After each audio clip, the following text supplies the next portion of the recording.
Merci, Monsieur le Président, Monsieur le Premier ministre. Vous avez annoncé vouloir un débat au Parlement sur l'immigration, mais ce n'est pas un débat que les Français attendent, ce sont des mesures concrètes pour réduire l'immigration. Quelle crédibilité avez-vous alors que votre gouvernement a battu l'ensemble des records en 2018 ? Plus grand nombre de titres de séjour délivrés, de clandestins, de demandeurs d'asile. Une tendance qui s'amplifie en 2019 alors même que le nombre d'entrées en Europe diminue.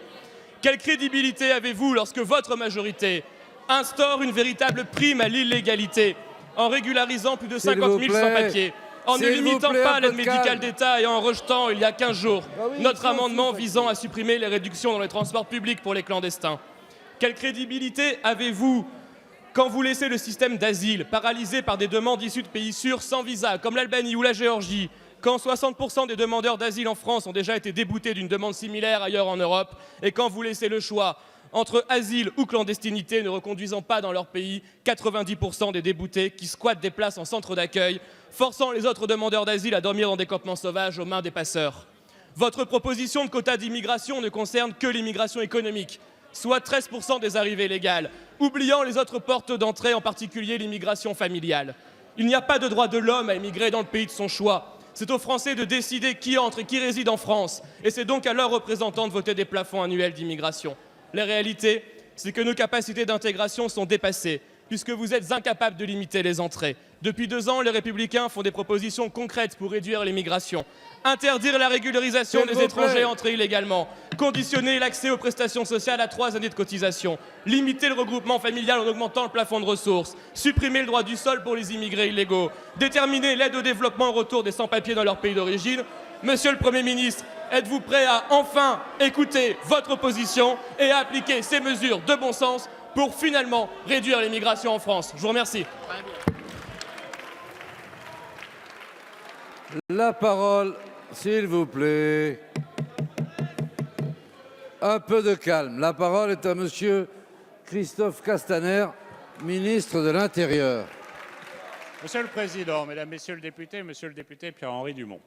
Pour être honnête, j'ai bien compris qu'il n'y a pas de question, mais plutôt une affirmation de la ligne politique que vous semblez porter, plutôt que de préparer les conditions du débat qui est nécessaire. Je pense, Monsieur le député, Mesdames, Messieurs les députés, que sur ce sujet, nous devons plutôt nous rassembler, plutôt que de chercher à stigmatiser, plutôt que d'évoquer des mots comme « squatter ».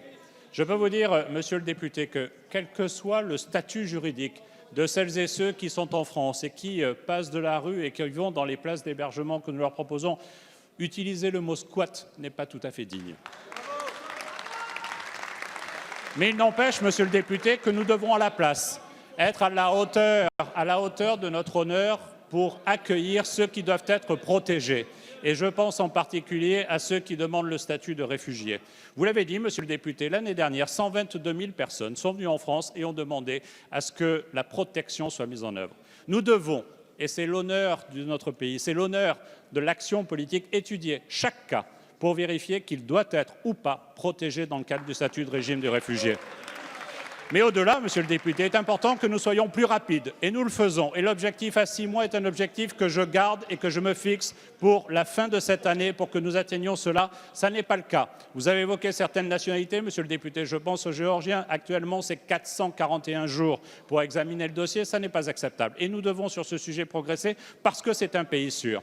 Mais, Monsieur le député, nous devons, je crois, sur ce sujet, plutôt chercher, non pas à nous opposer d'un point de vue quantitatif, non pas chercher à nous opposer pour dénoncer telle ou telle misère subie par ceux qui viennent ici, mais faire en sorte que nous puissions agir à l'international par le co-développement, à l'échelle de nos frontières européennes, à l'échelle des frontières françaises, et faire en sorte que, comme nous l'avons fait l'année dernière, nous puissions accompagner plus encore celles et ceux qui n'ont pas vocation à rester en France. Ces chiffres ont augmenté de 14% l'année dernière, Monsieur le député. Nous devons faire en sorte qu'ils augmentent plus encore pour ceux qui n'ont pas vocation à rester en France, ne restent pas. Je vous remercie.